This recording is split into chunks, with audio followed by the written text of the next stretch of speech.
अब हुकूमत अमेरिका से क्या मदद मांग रही है और सानिया मॉडल टाउन के लवाहिकीन को इंसाफ क्यों नहीं मिल सका कि पीटीआई हुकूमत को तो ग्रे लिस्ट में शामिल पाकिस्तान मिला जिसे इसने फहरिस्त से निकालने के लिए संजीदा कोशिशें की। एक जमात की कोशिश नहीं होती है, हमागीर कोशिशें होती है, मालियाती महाज पर, दूसरे महाजों पर और पार्लियामेंट के महाज पर कोशिशें होती हैं। दुनिया की तारीख में हमने नया कारनामा किया कि 84 रुपए तक पेट्रोल बढ़ा दिया। कर्ज की पीते थे मैं और समझते थे कि हाँ रंग लाएगी हमारी फाका मस्ती एक दिन।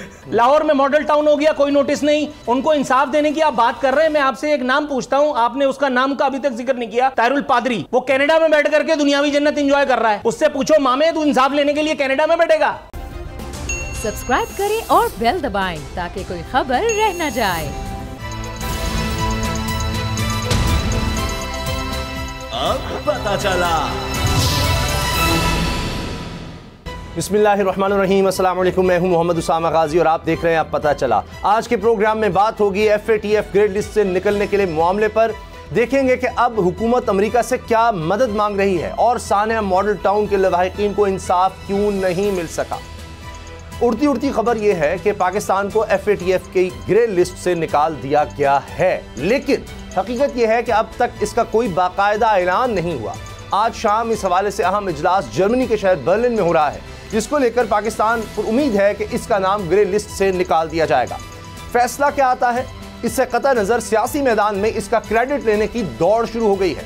नून लीग के ऑफिशियल ट्विटर अकाउंट से जो ट्वीट किया गया, इसका खुलासा यह है कि अल्हम्दुलिल्लाह पाकिस्तान पर दुनिया का एतमाद बहाल हो रहा है।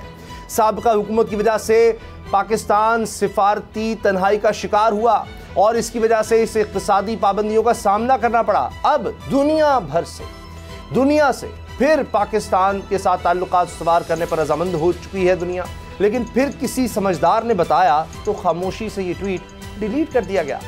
लेकिन लीगी रहनुमा हिना परवेज भट्ट साहिबा ट्विटर पर अब भी मुसिर हैं कि ये मुसीबत पाकिस्तान पर PTI की वजह से नाजिल हुई। उनका ट्वीट आप स्क्रीन पर भी देख रहे होंगे।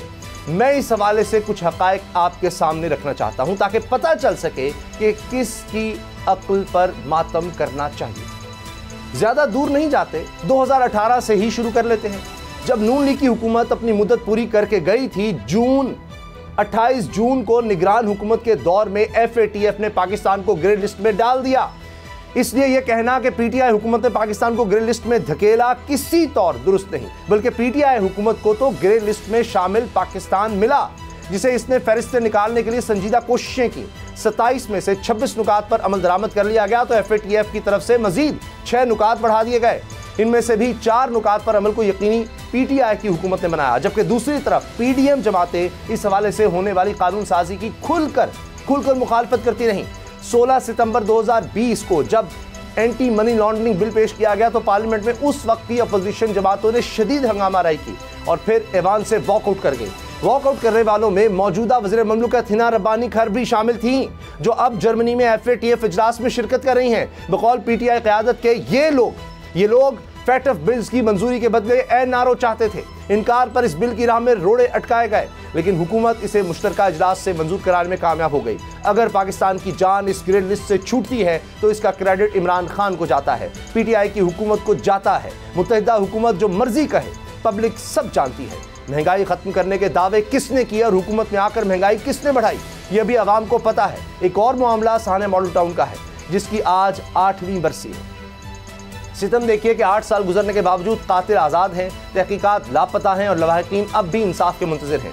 यही निज़ाम का नौहा है कि हमारे राहबर दूसरों की कामयाबियों का भी क्रेडिट लेना चाहते हैं, लेकिन अपने जुर्मों का हिसाब नहीं देना चाहते। ये सिलसिला कब रुकेगा?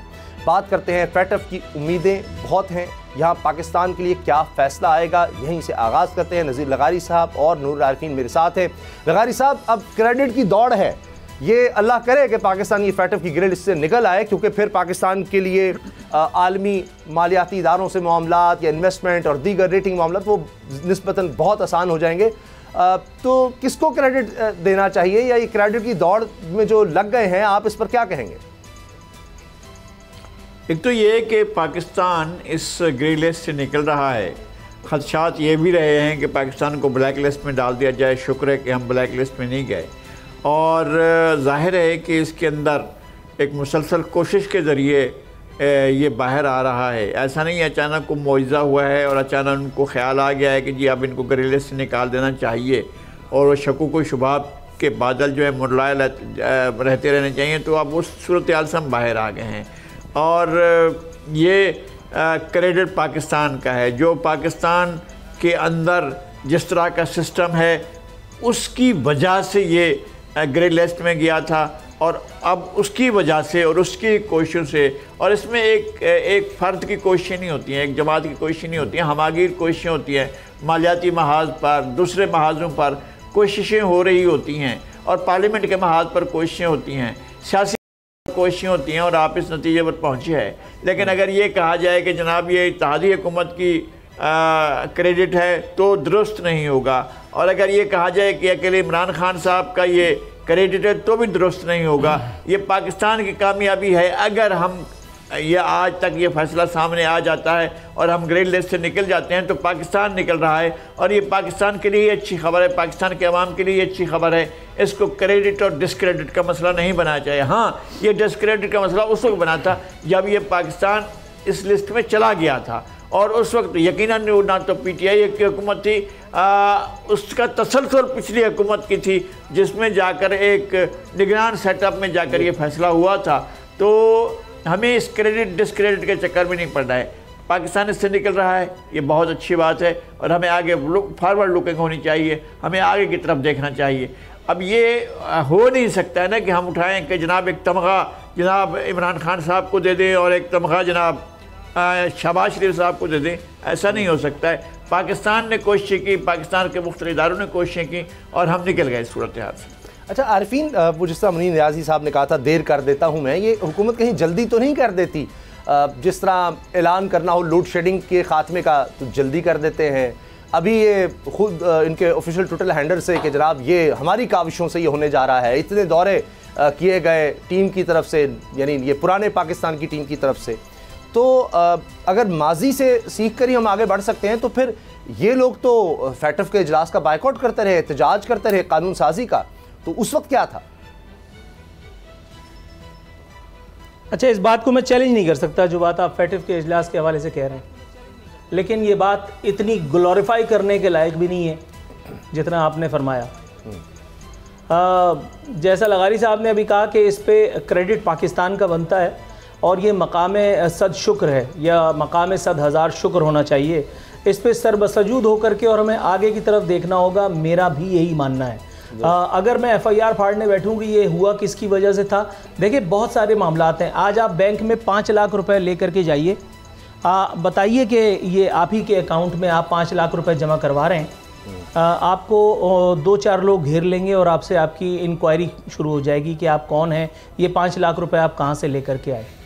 ये जिस शख्सियत, जिस करिश्माती और जिस मोजज़ाती शख्सियत के कारनामों की वजह से हमें ये मनहूस दिन देखने पड़ रहे हैं, वो शख्सियत आज भी इस मुल्क की नहीं, इस रियासत की एक अहम तरीन हस्ती की हैसियत से रियासत पाकिस्तान के ख़जानों से पेंशन पा रही है। क्या आप उसका नाम नहीं जानते? क्या इस निज़ाम के परवरदा, इस निज़ाम के चलाने वाले, वो जो आगे जाकर के इससे पेंशन पाएंगे, वो जो जिनके बच्चे इससे पल रहे हैं, क्या वो उस करिश्माती, उस मोजज़ाती हस्ती का नाम नहीं जानते? सब जानते हैं, मगर करना किसी ने कुछ नहीं है। सिर्फ ज़ुबानी बातें, ज़ुबानी चूरन मंजन बेचना। आपने 8वीं बरसी की बात की साने मॉडल टाउन के, दोबारा मैंने देखा कि एक दफ़ा फिर वही सारी यादें ताज़ा करने लगे बहुत सारे लोग, बहुत सारी सियासी शख्सियात। इनको शर्म नहीं आई थी कि जिस वक्त इनका दौरे इक़्तिदार था इन्होंने किसी एक आदमी को सजाए मौत सुनाई? ये राना सनाउल्लाह के बारे में बड़ी बड़ी बातें हज़ियान बकते, कुफ्र बकते, इन्होंने राना सनाउल्लाह का कुछ कर लिया? ये राना सनाउल्लाह को छोड़ो, उसके ड्राइवर, उसके माली का कुछ करने की पोजीशन में है? कभी थे, कभी होंगे। अभी इस वक्त थोड़ी देर पहले मैं एक बयान पढ़ रहा था कि कराची में पीपल्स पार्टी को 5000 वोट मिले हैं और इस क्रेडिट पर, इस सूरत-ए-हाल पर पीपल्स पार्टी को कराची कभी भी सूट नहीं करता कि वो यहाँ पे इन्वेस्टमेंट करे। और ये करने वाला, ये बयान देने वाला वो बेशर्म आदमी है, वो बेशर्म सियासी कैरेक्टर है जो जूते मोजे की तरह अपनी सियासी वफादारियाँ बदलता है, जो कभी इमरान खान के साथ होता है, जो कभी यूसुफ रज़ा गिलानी की गोद में बैठा हुआ होता था, जो कभी मुशर्रफ को अंकल कहता था। ये बेशर्मों की टोलियां हैं। इज्तिमाई तौर पर इनका रिस्क जहां से आएगा ये वहां के नारे लगाएंगे, वहां की जय जयकार करेंगे, वहां की बल्ले बल्ले करेंगे। बाकी हिना परवेज भट्ट इतनी बड़ी फ्लाइट नहीं है कि मुझ जैसा आदमी उनके बारे में बात करे। वो मेरे सामने बैठने की भी लायक नहीं थी। उनको पहली मर्तबा शो में मैंने बिठाया था। जब मैं उनसे सवाल कर रहा था तो वो कुछ लिखा हुआ पढ़ रही थी और मैंने उनसे कहा कि ये हरकत आप बंद कर दीजिए, कैमरे में देख करके आप बात कीजिए। उस दिन के बाद से वो टीवी पे नज़र नहीं आई मेरे पिछले चैनल पर। उसके बाद फिर कुछ लोगों ने जो निस्वानियत को बड़ा प्रमोट करते हैं, इस तरह के लोगों को फुल टॉस एंकराने कराम, उन्होंने उनको बनाया। मैं उनको इस लायक नहीं समझता कि मैं उनके ट्वीट पर तबसरा करूं। अच्छा, चले अगली खबर पर बात करते हैं। लगारी साहब, खबर अब ये आई कि अमेरिका के एम्बेसडर से मिलना पड़ गया है हमारे मुआशी दिमागों को, जिनमें मिफ्ता इस्माइल साहब हैं, वज़ीर मुमलिकत आयशा गौस पाशा साहिबा हैं, और उनसे गुजारिश ये की गई है इन्हीं अमेरिकी एम्बेसडर से कि जी ये IMF बहादुर जो हैं ये हमारी नहीं मान रहे, हमने इनकी सारी मानी मगर ये फिर भी खुश नहीं है। हमने 3 दफ़ा पेट्रोल बम गिरा दिया 20 दिन के अंदर अंदर। पाकिस्तान और शायद दुनिया की तारीख़ में हमने नया कारनामा किया कि 84 रुपये तक पेट्रोल बढ़ा दिया, हमने जनाब 119 रुपये तक डीज़ल बढ़ा दिया, अभी हम और चीज़ें महंगी करने जा रहे हैं। अब तो जनाब जो टैक्स था सैलरीड क्लास, जिसमें आप हैं, जिसमें नूरुल आरफीन हैं और मैं भी शामिल हूँ, जिन जिन पर यानी टैक्स आसानी से लिया जा सकता है, उन सब से टैक्स अब मज़ीद लिया जाएगा, ये भी उनको कह दिया है। मगर IMF अभी भी खुश नहीं है और ये शर्त थी जिस पर ज़्यादा खुश नहीं था कि जनाब गालिबन 145 अरब रुपए आपने टैक्स से जो सैलरी क्लास है जिसको आपने सहूलत देने की कोशिश की कि जनाब हमेशा उसी से खून निचोड़ लेते हैं हम, इस दफ़ा भी आसान काम है ना, उसके तो आपको पता लग रहा है अकाउंट में आ रहे हैं, बस उससे टैक्स काट लो। तो IMF ने इसकी इजाज़त नहीं दी और उन्होंने कहा जी इस पर भी टैक्स लगाओ। तो क्या अमेरिका बहादुर अब IMF को मना सकेगा? इस कदम के बारे में, इस खुफिया मुलाकात के बारे में आप क्या कहते हैं? और अगर फिर भी IMF नहीं मानता तो फिर किधर जाएंगे? अमेरिकी एम्बेसडर के बाद तो कोई नहीं बचता। जब आप कर्ज की मैं पीते थे तो आपको पता नहीं था, कर्ज की पीते थे मैं और समझते थे कि हाँ रंग लाएगी हमारी फाका मस्ती एक दिन। तो ये तो हमारी फाका मस्ती रंग ला रही है ना। हमने अपने आप को आदी किया और आज से थोड़ी आदी किया है।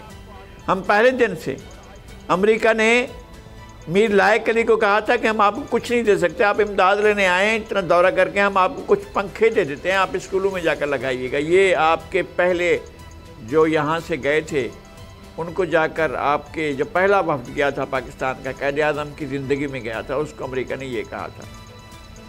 फिर अमेरिका ने आपको उस वक्त इमदाद पर आमादगी ज़ाहिर की जब आपने अपने असासे बेचने पर आमादगी ज़ाहिर की थी। आपने अपने 3 दरिया ब्याज, सतलज और रावी बेचे थे, तब आपके लिए उन्होंने कहा था कि आए हम आपको इमदाद देते हैं। और उसकी वजह से अब आप क़यामत के सूरा का मनाज़र आपके सामने आने वाले हैं, जब आपके पास पानी नहीं है और आपके पास अब जो है आपकी फसलें जो हैं रबी और ख़रीफ की दोनों ख़राब हो रही हैं। अल्लाह। अमेरिका से आपने हज़ारहा मुआहदे और समझौते किए और आपने हज़ारहा उनसे मराहत हासिल की, लेकिन इनफरादी थी, शख्सी थी और अफराद की थी। अब आप लिस्टें निकालें ना, डिक्लासीफाई करें। आपके अंदर हिम्मत है, मेरे अंदर हिम्मत है। इस रियासत में कौन है, इस ममलिकत में कौन है जो हिम्मत करे कि CIA के पेरोल पर पाकिस्तान की कौन सी शख्सियात थी? लिस्टें छपी हुई हैं भाई, डिक्लासीफाइड हो चुके हैं।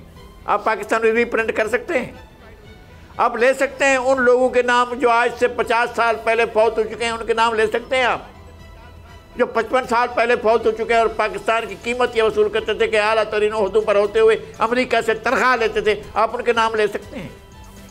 किस किस के आप बात करें? और आप जो 2 जानों होकर घुटने टेक कर बैठे हुए हैं अमेरिकी सफ़ीर के सामने, आप इनको खुफिया करते हैं या एलानिया मीटिंग करते हैं, तो इनको आप देखेंगे कि किस तरह से वो खैरात मांगते हैं, किस तरह से। भाई कौमी गैरत है नहीं ना, आप कौमी फैसले करते हैं क्या? कौन होता है जो अपना सीना ठोंक कर गए कि हाँ मैंने कौमी फैसले किए? हज़रत इमरान खान ने भी 1001 समझौते किए, नवाज शरीफ ने किए, आसिफ अली जरदारी ने किए, इससे पहले की हुकूमतों ने किए, और वो अमेरिका से समझौते करते करते करते और IMF के आगे झोली फैलाते फैलाते और अपने कर्जे को रेशेड्यूलिंग करते करते अब पाकिस्तान को इस मुकाम पर लेकर आए हैं।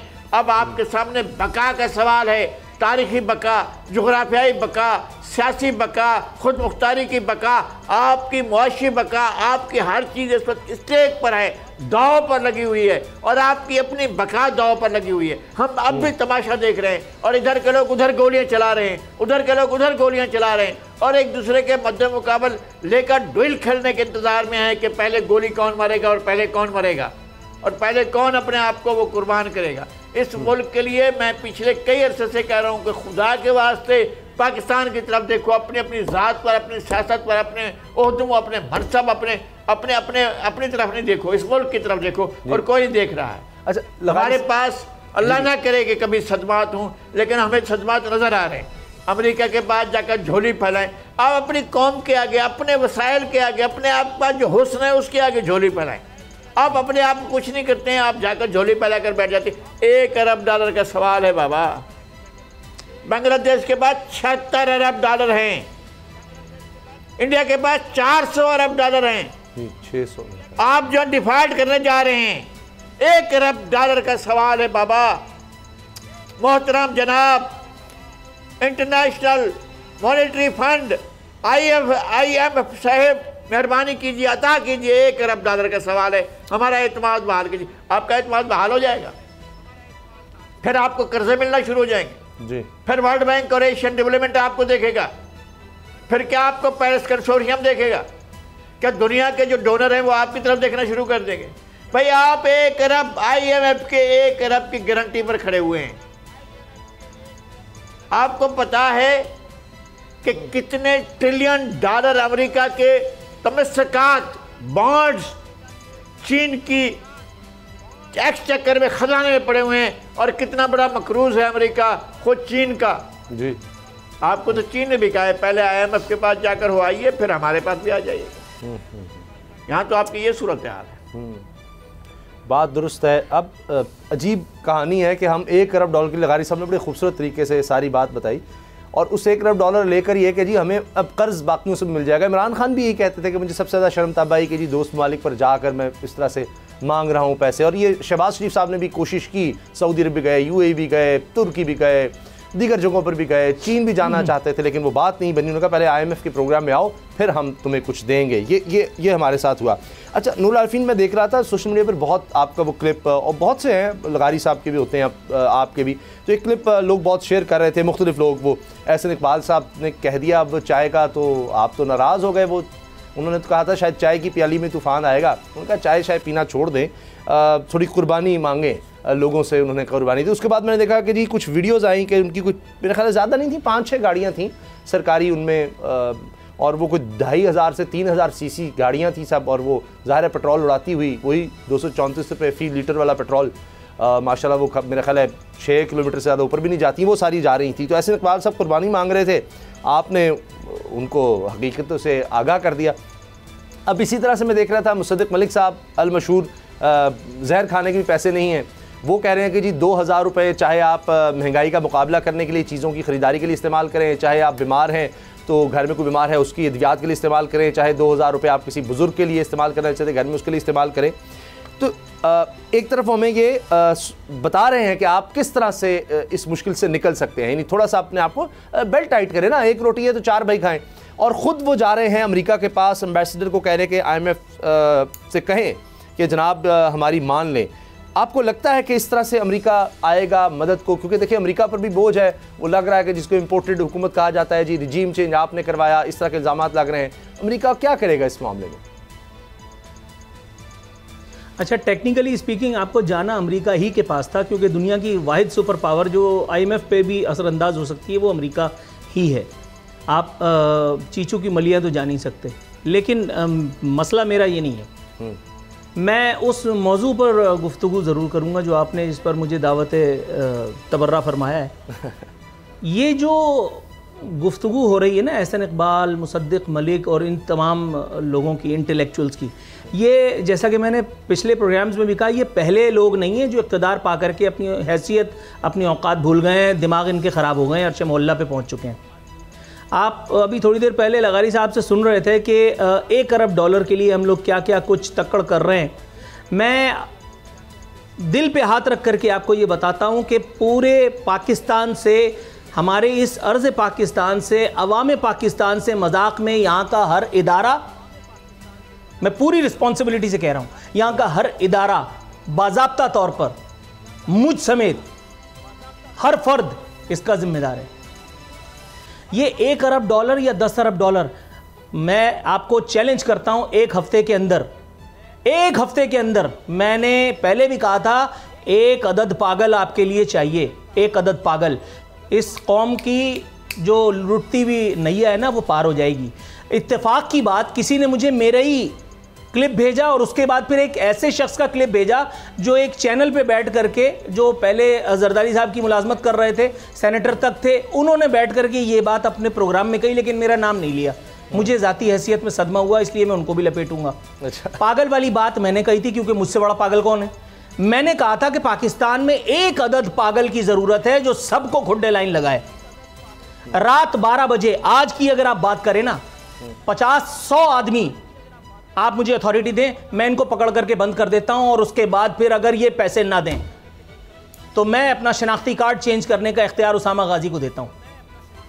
मसला यह कि जिनसे आपने पैसे वसूल करने हैं ना, आप उनको सलाम कर रहे हैं, उनकी गाड़ी के आगे आगे आपकी गाड़ी। एक मर्तबा एक अहम इदारे के एक बहुत बड़े अफसर से मेरा झगड़ा हो गया, MQM के हवाले से कोई गुफ्तगू हो रही थी। उन्होंने कहा सर ये मेरा मैंडेट नहीं है। तो मैंने उनसे कहा अपना मैंडेट और अपना स्टेटमेंट अपने पास रखो, इसलिए कि जिस वक्त तुम MQM वालों की गाड़ी के आगे, जी मेरी छुट्टी हो गई। हाँ, मुझे बताया जा रहा है कि कमर्शियल ब्रेक है, क्योंकि मैं कोशिश करूँगा कि हम ब्रेक के बाद भी आपकी जो बात है वो मुकम्मल सुन सकें, और भी हमारे पास जो खबर है उसको भी हम शामिल करेंगे, और एक लगारी सब पे भारी भी अगला सेगमेंट होगा आगे। लेकिन अभी ब्रेक लेते हैं, न्यूज़ अपडेट्स के बाद मिलते हैं। अब पता चला। बात हो रही थी IMF को मनाने की, और मुल्क में जो माशी बहरान है इसके हवाले से, और आरिफिन बता रहे थे कि किस तरह कुछ ताकतवर लोगों के साथ भी उनकी कुछ बहस हो गई। आरिफिन अपनी बात मुकम्मल कीजिएगा, फिर हमने इसी पार्ट में हमने 2 और खबरें शामिल करनी है अपने प्रोग्राम में। जल्दी से बात मुकम्मल कीजिए। नहीं मेरे भाई, मैं असल में वो टेम्पो टूट जाता है, फिर वो बात भी मेरे जहन से ज़रा निकल गई। अब ज़रा थोड़ा सा कुछ शायद उम्र का आप वो समझ लें, आप ये फुल टॉस जो है वो नज़ीर लगारी साहब की खिदमत में पेश कीजिए। दिल वाले दुल्हनिया ले जाएंगे, रोज़ रोज़ नहीं बनती ना असल में। अच्छा चलें ठीक है। चलो अब इंशाल्लाह अगले प्रोग्राम्स में हम, क्योंकि इस हुकूमत ने ये फिक्र ना करे, ये जो माशी बम है या महंगाई बम, मुझे नहीं लगता इन्होंने गिराना रुकना है, क्योंकि अब तो लोग भी बेचारे इतने ज़्यादा परेशान हो गए हैं कि अब वो लाइनें भी नहीं लगाते पेट्रोल के लिए। वो कहते हैं पता नहीं अभी और कहाँ तक जाएगा, क्या हाल होगा। 30 जून के हवाले से भी खबरें हैं कि तब तक कुछ और चीज़ें भी अभी करनी है IMF को कायल करने के लिए। लगारी साहब, मॉडल टाउन सानेहा पाकिस्तान की तारीख़ में ये एक हमारे लिए बड़ा अलमिया है कि 8 साल गुजरने के बावजूद इसमें कोई इंसाफ नहीं नज़र आ सका। यानी 14 लोग जान से गए, गोलियां भी चलीं, किसने मारा पता ही नहीं, और ये कोई दहशतगर्द नहीं आए थे, ये तो यानी हुकूमत थी उस वक्त। और इमरान खान साहब ने कोशिशें की, वो कहते हैं जनाब अदालत हमारे अंडर थोड़ी है, हम क्या करते। अब जिस तरह मैं देख रहा था कि आज तक वो बच्ची बिस्मा अमजद, वो 13 साल की थी, उसकी वालिदा वहाँ पर मौजूद थी, उसकी फुप्पो थी, उनको गोलियाँ लगीं, वो जाँबाक हो गई। आज तक वो बच्ची किस तरह से ये चीज़ भूल सकती है। अब 8 साल इस चीज़ को गुजर गए हैं, और इस तरह ही 100 लोग ज़ख्मी भी हुए। मैंने आपको बताया कुल 14 लोग इसमें जाँबाक हुए। तो ये हमारे यहाँ निज़ाम कैसा है, किस तरह हम लोगों को कहेंगे जी आपको प्रोटेक्शन मिलेगी, यहाँ अमन व अमान है, या आइनी तौर पर आपको हक हासिल है कि कोई आपकी जान नहीं ले सकता बगैर किसी वजह के। यहाँ तो मतलब लोग मरे हैं, ये फैक्ट है। 100 ज़ख्मी भी हुए, कैसे हुए, किसके कहने पर हुए, क्यों हुए, किसने गोली चलाई, कुछ पता नहीं चल रहा। बहुत दुख की बात है, बहुत अफसोस की बात है, और ये सब कुछ तख्त लाहौर में हुआ। उसामा कभी आप आए हमारे साथ चलें, मैं आपको दिखाऊंगा कि मेहर में कितने लोग मारे गए थे, जोही में कितने लोग मारे गए थे, मैं आपको बताऊंगा कि कंबर में कितने लोग मारे गए थे, मैं आपको बताऊंगा काजी अहमद में, मोरो में कितने लोग मारे गए थे। कुछ नहीं कह रहे थे, सिर्फ ये कह रहे थे कि हमें इंसाफ दो, हमारे साथ ये सिलसिला बंद करो, हम मार्शल का जबर नहीं सह सकते हैं, हमारे ऊपर इस क़यामत को हटाओ। सिर्फ इतनी सी बात कर रहे थे और तड़ातड़ गोलियां चली थीं और हमारी आंखों के सामने लाशें बनती जा रही थीं। आज तक उन लाशों का एक एक शहर में 60 एक एक दिन में, एक एक घंटे में 60 लाशें गिर रही थीं। और ऐसे ही हुआ। लाहौर का ज़ाहिर दुख, बड़ा दुख होता है। लाहौर है, लाहौर बड़ा शहर है, लाहौर जिंदा दिलाने लाहौर का शहर है, लोग हसीन और ख़ूबसूरत लोगों का शहर है। लाहौर, उसकी क्या अज़मतें और क्या शान है। ज़ाहिर है कि हमें दुख है, वहाँ कोई भी कीमती जान ज़ाय हो तो हमें दुख होता है। मैं आपको बताता हूँ कि सिंध में कितनी जानें ज़ाय हुई। इस शहर के अंदर, जिस शहर में हूँ, बैठे हुए जब मारने वाले आए, एक साथ 12 आदमियों को मार दिया। फिर एक बकरी खड़ी हुई थी, उस बकरी को भी मार दिया कि ये बकरी अकेली क्यों जिंदा खड़ी हुई। ये सब कुछ हमारे सामने वाले आंखों के सामने हुआ। रात को आकर लोगों को मार दिया जाता था, उनकी लाशों का खून तैरता हुआ गलियों में आता था, तब पता चलता था कि यहाँ पर इतने लोगों को ज़िबह कर दिया गया है। तो इन शहरों ने, इन देहात सब मुझे आपकी बात से ये खौफ आ रहा है कि कहीं खुदा न खास्ता ये फिर कभी ये हो सकता है, क्योंकि ना पीछे किसी को सज़ा हुई ना अब हो रही है। तो इसका मतलब तो ये हुआ कि ये खुदा न खास्ता ये हमारे मुल्क में कभी ये दोबारा भी वाक़यात हो सकते हैं, कभी भी। मैं जब ताकत की तरफ से इस तरह का बेरहमाना और बहिमाना मुजाहरा होता है, जब एब्सोल्यूट पावर की तरफ से इस तरह के इक़दाम होते हैं, तो अर्शे खुदा कांप जाता है और ज़मीन पर भी एक लर्ज़ा तारी होता है जो हमें महसूस नहीं होता है। और ये हो रहा है। देखिए लगारी साहब, क्या कसूर था मॉडल टाउन के उन बच्चियों का और ख़वातीन का और आदमियों का और लोगों का जो ज़ख्मी हुए थे, जिन्हें कत्ल कर दिया गया था, क्या कसूर था उन लोगों का? तो मैं कहता हूँ लोगों को इसलिए मार देते हो कि फुला ज़ुबान बोलते हैं, फुला अकीदा रखते हैं, फुला फ़िरके से ताल्लुक़ है, फुला नस्ल के लोग हैं, इसलिए मार देते हो। ये कितनी बेरहमी है, सफाकी है, दरिंदगी है कि लोगों को इसलिए मार दिया जाए कि ये उर्दू बोलता है, ये सिंधी बोलता है, ये बलोची बोलता है, इसलिए मार दिया जाए, इसलिए गायब कर दिया जाए बंदे को। बिल्कुल ऐसे गायब कर दिया जैसे पैदा ही नहीं हुआ था, कि इसलिए कि ये फलां ज़ुबान बोलता है। अच्छा, और फिर ताकत के मराकज़ उसका जवाब ही नहीं देते हैं कि क्यों हुआ ऐसा, चूँकि वक्त कम रह जाता है। और इंसाफ जहाँ पर होता है, आप इंसाफ का वहाँ पर कत्ल होता हुआ देखते हो, कह ही नहीं सकते, चुप करके बैठ जाते हैं दम साध कर। आरिफीन हमें ये सब कुछ हमें जी आरिफीन, ये तो खौफ आता है फिर ये सुनकर भी कि जी जब हम देखते हैं कि वही जिन पर इल्ज़ाम लगे वो इक़्तिदार के यानी ऐवान में होते हैं और उससे अगले कदम पर चले जाते हैं, यानी और ताकतवर हो जाते हैं। माजी में भी यही हुआ, अब भी ये नज़र आ रहा है।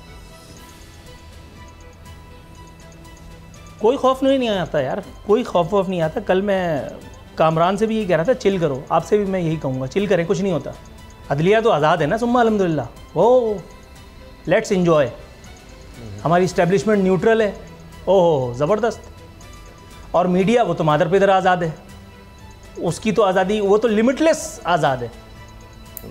क्यों नहीं पूछता मीडिया? वो उन लोगों के नाम से टिकर चला रहा है आज जो पिछली हुकूमतों में थे। क्यों नहीं पूछता आज़ादी दिलाने वालों से, हकीकी आज़ादी दिलाने वालों से, कि राना सनाउल्लाह का के नाम पर ये FIR क्यों नहीं फाड़ी? दोबारा पूछ रहा हूं। हमारी अदलिया आज़ाद होने का दावा करती है मेरे सर आंखों पर, लेकिन अदलिया को अपनी आज़ादी का सबूत भी तो देना होगा। अदलिया को ये बताना होगा कि मेरे भाई ये मेहर की बात कर रहे हैं लगारी साहब, वो भी पाकिस्तान का ही हिस्सा है, लेकिन भाई लाहौर और कराची जैसे शहर, कराची में 12 मई हो गया, कोई नोटिस नहीं। कराची में साने बल्दिया टाउन हो गया, कोई नोटिस नहीं। साने निश्तर पार्क हो गया, कोई नोटिस नहीं। लाहौर में मॉडल टाउन हो गया, कोई नोटिस नहीं।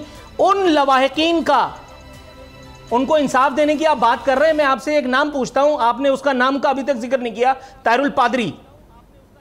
वो कनाडा में बैठ करके दुनियावी जन्नत एंजॉय कर रहा है। अच्छा। उसका मैंने पिछले दिनों एक स्टेटमेंट पढ़ा कि पिछली हुकूमत ने भी हमारे साथ इंसाफ नहीं किया। उससे पूछो मामे, तू इंसाफ लेने के लिए कनाडा में बैठेगा? अच्छा। कह रहे हैं कि वो तहकीक कर रहे हैं इस्लाम के नाम पर। भाई मुझे इतनी प्रोविजन दे दो ऐसी लेविश जिंदगी गुजारने की, मुझे आज़ादी दे दो, फिर देखो मैं कितनी किताबें लिखता हूं। चले एक और खबर जो सामने आई हमारे, डॉक्टर आमिर लियाकत हुसैन साहब, अल्लाह ताला उनकी मग़फ़िरत फरमाए, यानी बड़ा दुख हो रहा है कि चूँकि हमारा उनका एक साथ रहा, लगारी साहब, अब एक और दरख्वास्त आ गई कि जी वो कब्र कुशाई और पोस्टमार्टम की। ये तो बड़ा अजीब है कि दुनिया से एक चला गया, अब उसको तो अब कब्र में तो कहीं सुकून लेने दें, बाकी तो जो बहुत कुछ होता रहा ज़िंदगी में, लेकिन अब ये बड़ा दुख होता है कि जाने के बाद भी किसी को चैन नहीं लेने दिया जाता, उनके घर वालों को भी। बात यह है कि इस सोसाइटी के अंदर लोग छोटी छोटी चीज़ों से भी अपनी शोहरतों के लिए दरवाजे खोलना चाहते हैं। इससे क्या हो जाएगा? जो वारिस थे उन्होंने पोस्टमार्टम कराया नहीं कराया, काज ऑफ डेथ के करीब तो कम से कम डॉक्टर्स भी पहुंच गए होंगे, उनको भी अंदाज़ा हो गया होगा, उन्हें भी लोगों को कुछ बता देना चाहिए। आप उनकी कब्र को उनको कब्र से निकाल कर क्या हासिल करना चाहेंगे? जिस शख्स ने भी दरख्वास्त दी, उनके बेटे ने नमाज जनाजा पढ़ाई, उनके बेटे से बड़ा और तो कोई वारिस नहीं हो सकता है जी। मुझे नहीं समझ में आता है कि लोग क्या हासिल करना चाहते हैं। हमारे कुलीग थे, 32-35 साल तक हमने एक वक्त गुजारा है जी। हमने उनका हर दौर देखा है, एक तालिब इल्माना दौर, एक बड़े बहुत ही आजाना तर्ज अमल के साथ एक बहुत ऐसे शागिर्द के अंदाज में देखा है कि जो बहुत ज़्यादा इज़्ज़त करने वाला। अच्छा। हमने उसके शोहरत की बुलंदियों पर देखा। हमने 24 घंटों में सिर्फ 4 घंटे सोते हुए और बाकी जो है 20 घंटे तक काम करते हुए देखा हमने। अच्छा लगारी साहब, चूंकि ब्रेक का कहा जा रहा है, आज भी उनके बेटे के साथ एक क्लिप बड़ा वायरल हो रहा था, मैंने भी देखा, तो लोगों को रोना आ जाता है वो देख कर वाकई को, किस तरह गेम शो में अपने बेटे के साथ जिस तरह बात कर रहे हैं, और अब बेटे ने ही उनका जनाजा पढ़ाया, तो अब उनके जो बुरसा हैं बेटा और बेटी, उनको तो चैन लेने दें। इस तरह की दरखास्तें जा रही हैं। बहरहाल फिर नोटिस हो गया जी, सुबह आएँ और उसका जवाब दें, क्यों ना ये काम किया जाए। देखते हैं अब इस पर अदालत में क्या होता है, क्योंकि अदालत में अब मामला है। ब्रेक के बाद बात करेंगे कि क्या अब नए इंकशाफात हो रहे हैं। राव अनवार साहब अब नए कुछ इंकशाफात कर रहे हैं, लगारी साहब से उस बारे में जानेंगे, और आरफीन नामा में भी बात होगी आवाम की। ब्रेक के बाद अब पता चला। राव अनवार एक बड़ी पुरस्कार शख्सियत बनकर पाकिस्तान में उभरे। लगारी साहब, नए कुछ इंकशाफात उनकी तरफ से हुए हैं, उसके बारे में बताइएगा। देखिए, नए इंकशाफात क्या हैं, ये कि उन्होंने दस्तखत नहीं किए थे उस JIT रिपोर्ट पर जो मोहतरमा बेनज़ीर भुट्टो के सिलसिले में थी, और जिसमें कहा गया था कि कत्ल में जनरल मुशर्रफ का नाम शामिल किया जाए या इस तरह की कोई बात की गई थी। उन्होंने कहा मैंने JIT पर दस्तखत नहीं किए थे, रहमान मलिक साहब का दबाव था। अब रहमान मलिक इस दुनिया में नहीं है और आज़ाद हैं राव अनवार, जो चाहें कहें। अगर उनकी ज़िंदगी में ये बातें कर ली होती तो ज़्यादा बेहतर होता। ज़्यादा ये बात तो फैक्ट है ना, 15 साल हो गए हैं। मोहतरमा बेनज़ीर भुट्टो का वाक़या हो चुका है, उन्हें शहीद किया जा चुका है और खुलेआम किया गया, दिन धारे किया गया, दिन की रोशनी में किया गया, ये सब कुछ हुआ है। और उसके बाद जो है, जो पीपल्स पार्टी का एक 5 साल का दौर भी गुजरा, 2 वज़ीर-ए-आज़म भी आए और उन्होंने अक़वाम मुत्तहिदा से इन्वेस्टिगेट कराया। उन्होंने जो है वो पुलिस, बरतानवी पुलिस से, स्कॉटलैंड यार्ड से इन्वेस्टिगेट कराया, यहाँ के इदारों ने इन्वेस्टिगेट किया और उसके नतीजे में फिर ट्रायल हुआ। और ट्रायल में जिन लोगों ने साइड सीन को धो दिया था और उनके वकील जो हैं आज साथ बैठे हुए हैं, काबीना में वज़ीर हैं और एक तरफ जो है वो बैठे हुए हैं और साथ में पीपल्स पार्टी के वज़रा बैठे हुए हैं। मोहतरमा बेनज़ीर भुट्टो के कत्ल में मुलव्विस लोगों की सज़ा को ख़त्म कराने के लिए जिस वकील ने केस लड़ा था, उस वकील के साथ बाजू में बाजू, हाथ में हाथ डालकर ये लोग भी मौजूद हैं। हमें इनसे कुछ नहीं कहता है, हो सकता है कि इनकी रिकन्सिलिएशन, इनकी मुफाहमत इनको ये कहती हो कि आप ऐसे लोगों के साथ भी बैठें, लेकिन ये वाक़या हो चुका है और अब तक हम जान नहीं पाए हैं कि मोहतरमा बेनज़ीर भुट्टो की शहादत का सानिया जो है उसके ज़िम्मेदार कौन थे। और जाहिर है हर शख्स में एक नाम मौजूद है। सही, और यही हमारी सियासत है। यहाँ बड़े बड़े केसेस देखें, बड़े बड़े सानियात जो हैं वो इसी तरह दब के रह जाते हैं। आरिफीन, कौम कुर्बानी दे, हुकूमत मुश्किल फ़ैसले ले रही है और किसी भी हुकूमत के लिए आसान नहीं होता ऐसे फ़ैसले लेना, और बड़ी मुश्किल से ये फ़ैसले हुकूमत ले रही है। उनको पता है कि ये लोग उनके ख़िलाफ़ होंगे, लेकिन वो मजबूर हैं और ऐसे कुछ और फ़ैसले हुकूमत ने अब ले लिए हैं। क्या कहते हैं आप इस पर? मरे हुए पर 100 दुर्रे मारते हुए आज रात से सिंध में हुक्मनामा जारी कर दिया गया और ज़ाहिर है कि इसके डांडे विफाक से ही मिलते हैं। बिजली बचाओ मुहिम, किफ़ायत शआरी मुहिम उसके सबब बताया जा रहा है। बाज़ार रात को 9 बजे बंद करने का और रेस्टोरेंट्स रात को 10:30 और 11 के दरमियान बंद करने के अहकामात सादिर फरमा दिए गए हैं। एक तरफ तो आपके पास वैसे ही खाने कमाने के लाले पड़े हुए हैं और दूसरी तरफ किफ़ायत शआरी के नाम पर बिजली के पैसे हमसे प्रॉपर लिए जाएंगे। हर दूसरे दिन 4 रुपए, 6 रुपए, 10 रुपए, 8 रुपए का इजाफा हम पर सादिर किया जाता है। कभी नेपरा को छूट दी जाती है, कभी के इलेक्ट्रिक जो है वो मनमानियों पर उतर आती है। ना विफाक कुछ कर पाता है अवामुन्नास के लिए, ना ही सूबा हमारी दादरसी को आता है। लेकिन बात होती है जब कुछ खाने कमाने की, कि इसी उसरतों के बीच में कहीं थोड़ा सा आप अपने लिए, अपने बच्चों के लिए कुछ थोड़ा सा रिस्क कमा लें, तो वहाँ पर भी हमारे ये जमहूरी सांप आकर के रास्ते में खड़े हो जाते हैं हमारी। अब एक टिकर चल रहा है इसी प्रोग्राम के दौरान, आईजी सिंध का हुक्मनामा कह रहे हैं हुक्म पर सख्ती से अमल दरामद कराया जाएगा। अच्छा, खुदा की कसम अगर आईजी ये बात ना कहता तब भी मैं घर से चला था ये सोच करके कि मैंने ये बात कहनी है कि अब मुराद अली शाह और पीपल्स पार्टी और सिंध की ये ताबेदार जुगाड़ू खोर पुलिस को हराम खाने से कोई नहीं रोक सकता। एक तो कोरोना के नाम पर इन्होंने अरबों रुपए डिकारे, ये गांव देहात से पकड़ पकड़ के एसी, डीसी, पीसी लेकर के आए और उनको इसलिए लाया गया ताकि अपने मेदे भरे जाएं। इसमें कोई दो राय नहीं है, इसमें कोई दो राय नहीं है। मैं जहां रहता हूं वहां से मैंने इन्वेस्टिगेट करना शुरू किया कोरोना के दिनों से। एक छोटी शॉप है तो 5,000, और अगर आप बड़ी जगह पे बैठे हैं, अगर आप फूड सेंटर चला रहे हैं तो महीने के 50,000। ये नीचे से एसएचओ लेवल से शुरू होता है, असिस्टेंट कमिश्नर तक जाता है। असिस्टेंट कमिश्नर के ऊपर कमिश्नर भी बैठा था उस वक्त, उससे ऊपर कौन कौन लोग थे और सबसे आखिरी सीढ़ी पर कौन सा जमहूरियत का मामा बैठा था, ये बताने की जरूरत। यानी आरिफीन, अब यह है कि ये भी एक बहाना मिल जाएगा कमाई का, यानी ऊपर की कमाई का ये भी एक बहाना मिल जाएगा, और ये अपनी तरफ से किफ़ायत शआरी मुहिम है। क्या ही अच्छा हो कि फिर इसी तरह से कहा जाए कि जनाब ये लोड शेडिंग होगी, बड़े बड़े ऐवानों में भी होगी, बड़े बड़े घरों में भी होगी, वहाँ भी फिर इस तरह से किया जाए, तो फिर आप आवाम से कुर्बानी मांगे, वरना तो सिर्फ ये आवाम से ही कुर्बानी मांगी जा रही है। और कुर्बानी भी क्या, कुर्बानी का बकरा बनाया जा रहा है कि पुलिस भी आ जाएगी, भाई अगर 9 से आगे जाना है तो थोड़े मुट्ठी गर्म करो। प्रोग्राम देखने का शुक्रिया, इजाज़त दीजिए, अल्लाह हाफ़िज़।